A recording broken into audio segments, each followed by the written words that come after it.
Pessoal, abrindo aqui, mostrando pra vocês que é guerra total, né? O bolsonarismo não quer perder o controle desse movimento de extrema-direita no Brasil. Então, eles partiram pra cima pra degolar a cabeça do Pablo Marçal, tá? Porque o Pablo Marçal é uma perna desse movimento que meio não obedece à família Bolsonaro, tá? E isso é um problemaço pra eles, porque todo mundo dentro do movimento tem que ser capacho deles. O movimento é deles. Então, tá aqui, Eduardo Bolsonaro diz que Marçal perdeu moral para fazer gracinha e acusar rival de cheirador. Tem uma outra matéria aqui de hoje dizendo que Eduardo Bolsonaro sugere envolvimento de Pablo Marçal com cocaína e PCC.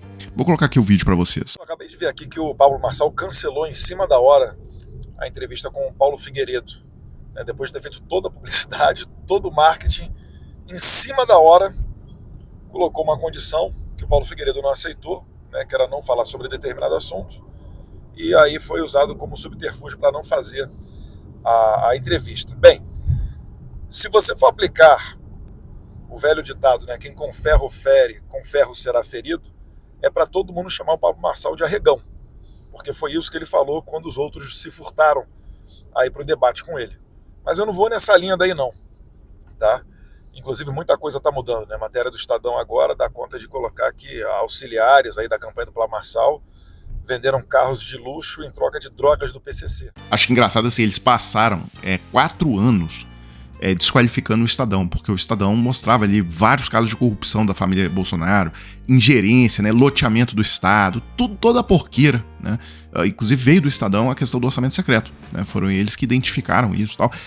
Então, agora veio o Eduardo Bolsonaro na maior, não, Estadão, né? Ficou aí 4 anos dizendo que o Estadão era picareta, mas agora quando convém o Estadão não é mais picareta. Bem, explicando outro ponto também, essa história que ele contou aí do Paulo Figueiredo é o seguinte: Paulo Figueiredo ia ter uma entrevista com o Pablo Marçal. Pablo Marçal desmarcou essa entrevista em cima da hora. Por quê? Porque o Pablo Marçal disse, olha, eu não vou falar sobre Alexandre de Moraes, tá?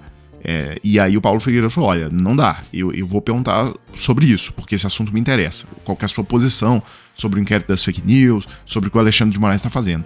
E aí foi desmarcada a entrevista porque o Pablo Marçal falou que não ia falar sobre isso. Bem, no Instagram houve um tiroteio aqui entre o próprio Pablo Marçal e o Bolsonaro, tá? Ele colocou aqui, pra cima, capitão, como você disse, eles vão sentir saudade de nós. E aí o Bolsonaro respondeu assim, nós? Um abraço. Ou seja, não existe nós, você não é do meu time, né? Bem, mudando de assunto aqui, mas nem tanto, tá?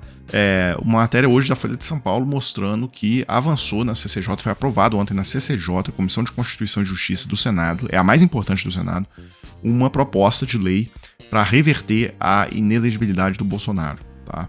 Eles vão mudar ali um trecho da lei que determina que ele está inelegível por 8 anos, tá? E que o tornaria elegível de novo já para as próximas eleições. Isso teria que ser aprovado ainda no plenário do Senado e aprovado também na Câmara dos Deputados. Então não tem nenhum jogo ganho, mas vocês vejam que há uma movimentação poderosa no sentido de reabilitar o Bolsonaro. Bem, aí seguindo aqui, pessoal, hoje expectativa máxima para o depoimento do Talhaferro, tá? Ontem a gente viu que o Xandó abriu um inquérito e o Talhaferro é o principal alvo desse inquérito, que ele é subsidiário do inquérito das fake news. E vamos ver o que vai acontecer. Olha, eu li todas essas matérias da Folha e tal, sobre o vazamento. Dá pra ver nas entrelinhas das mensagens do Talhaferro, quando ele fala com os outros assessores do Alexandre de Moraes e tal, dá pra perceber que esse Talhaferro é meio bolsonarista, tá? Ele nitidamente estava incomodado exercendo essa função ali de investigar o golpismo do Bolsonaro. Dava pra ver isso no teor das mensagens que ele mandava pros outros assessores, tá? Então é provável, bem possível que o vazamento tenha saído dele mesmo, tá? Agora, claro, há a possibilidade de ter saído lá da polícia do Tarcísio, né? Então isso tem que ser muito bem investigado, e ele teve acesso, tá? A Ferro teve acesso ao inquérito, então parece que ele vai falar. Bem, e aí, pessoal, Ciro Gomes ganhou as manchetes hoje, né? Porque ele entrou nessa história do Alexandre de Moraes, então ele disse aqui, tudo o que Alexandre de Moraes fez é nulo e vai garantir a impunidade, disse Ciro Gomes sobre mensagens do TSE. Ex-presidenciável questiona isenção e distanciamento de ministro e critica a duração dos inquéritos no Supremo. Aqui eu queria dizer que a única coisa que eu concordo com o Ciro Gomes aqui é sobre a duração dos inquéritos. Eu acho que realmente já deveria ter encerrado isso aí e apresentado a denúncia, já tem muita prova, né? E inclusive o Procurador-Geral da República não é mais o Aras, né? Então já deveria ter encerrado essa questão. Agora, eu faço 2 ressalvas sobre isso. Primeiro, na época da Lava Jato não tinha essa pressão para encerrar os inquéritos, ou seja, o Moro pôde ficar lá 5 anos com os inquéritos abertos e essa turma hoje que reclama da duração dos inquéritos não falava um A, né? Agora, faço também uma segunda ressalva, que o Ciro Gomes especificamente, ele também criticava os inquéritos demorados do Moro. Então, tudo isso tem que ser colocado aqui claramente, tá? Então, pronto. Quando eu digo que essa turma que hoje critica a duração dos inquéritos não criticava antes, eu falo de Merval Pereira, eu falo de muita gente no Estadão, muita gente na Folha, é desse pessoal que eu tô falando. Então, posto tudo isso, me chama a atenção que o nível dos comentários do Ciro é exatamente do nível dos bolsonaristas, tá? Ele usa, inclusive, as mesmas terminologias, né? Inquérito do fim do mundo. Isso aí é uma terminologia que os golpistas lá, bolsonaristas, que são alvo desse inquérito, usam para se referir a esse inquérito. O que está acontecendo é que lá no ano de 2019, olha bem, 2019, o ministro Toffoli, presidente do Supremo Tribunal Federal, resolveu nomear por portaria, sem sorteio, o que já é uma aberração, o ministro Alexandre de Moraes como presidente do inquérito que ficou com o nome de Inquérito das Fake News. Aí é o seguinte, quem quiser terminar de assistir o vídeo do Ciro Gomes, está lá disponível na página dele. Eu só acho o seguinte, tá? Eu parei aí, nessa parte, porque ele dizer que é uma aberração esse inquérito, vamos lá, né? Esse inquérito já foi votado pelo plenário do STF e por 10 votos a 1 foi decidido que ele é constitucional. Ele foi aberto com base no artigo 43 do Regimento Interno do Supremo Tribunal Federal, que é uma lei, tá? O regimento interno do STF, e lá prevê que se o ataque ao STF for dentro da sede, que eles podem abrir esse inquérito nos termos exatos que o Toffoli abriu, nomeando relator e etc. Eu lembro que na época teve muita gente que questionou isso, falou, mas os ataques não são exatamente na sede do STF. Os ataques, as ameaças de morte, etc., chegam pelo e-mail dos ministros, né? Não é alguém que foi lá na sede. Só que eu acho que o tempo acabou mostrando que estava certo essa interpretação que os ministros do STF tiveram.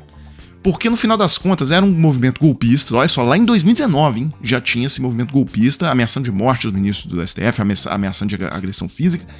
E no final das contas, o que os bolsonaristas fizeram? Eles foram lá, destruíram fisicamente a sede do STF, comprovando que o ataque de fato sempre foi a sede do STF. Então que o inquérito estava correto mesmo, ser aberto lá no artigo 43. Os bolsonaristas foram lá e comprovar, calar a boca de todos os críticos do inquérito, de todos os críticos da forma como o inquérito foi aberto. Porque os bolsonaristas fizeram questão de ir lá e comprovar, olha, não, nós somos golpistas mesmo, o ataque sempre foi ao STF como instituição, e nós fomos lá para comprovar, para calar a boca do Merval Pereira, calar a boca da Folha de São Paulo, calar a boca aí do Ciro Gomes que sempre desdenhou essa questão do golpe. Quem se lembra, né, daquela eleição, a atuação do Ciro Gomes nos debates, ela ajudava o Bolsonaro, ele batia com muita violência em cima do Lula e não agia com a mesma violência contra o Bolsonaro. Quem salvou ali o Lula nos debates, porque o cara do Novo também só batia no Lula, né? Aquele Felipe Dávila. Quem sobrou ali ajudando, de certa forma, o Lula foi a Soraya Tronic e a Simone Tebet, porque elas atacavam muito o Bolsonaro. Então acabou que equilibrou. Mas se dependesse do Ciro Gomes, os debates teriam sido um passeio pro Bolsonaro. Então, para concluir o raciocínio, não me surpreende, tá, a posição do Ciro nesse momento, ele vir se voltar contra o Alexandre de Moraes de maneira brutal e tal. Ele já fazia pouco caso do golpe do Bolsonaro lá em 2022, continua fazendo agora. Então é até coerente nesse sentido a postura dele. Fechando aqui, eu queria falar com vocês daquela oportunidade para se trabalhar. Se você estiver precisando, não é casa de aposta, não é bet, não é nada disso. Se você estiver precisando de trabalhar e tem uma oportunidade aqui de trabalhar, inclusive, recebendo em dólar, tá? Quem tiver interesse, o link vai estar aí na descrição do vídeo. Várias pessoas gostaram, mandaram um retorno positivo pra gente. Então, tá aí a oportunidade. Quem tiver interesse pode procurar. Pessoal, então é isso. Eu fecho esse vídeo agora, coloco na tela a chave Pix do Desmascarando. Se vocês gostam do trabalho, quiserem contribuir com alguma coisa, tá aí. E a gente volta mais tarde com mais um vídeo pra página.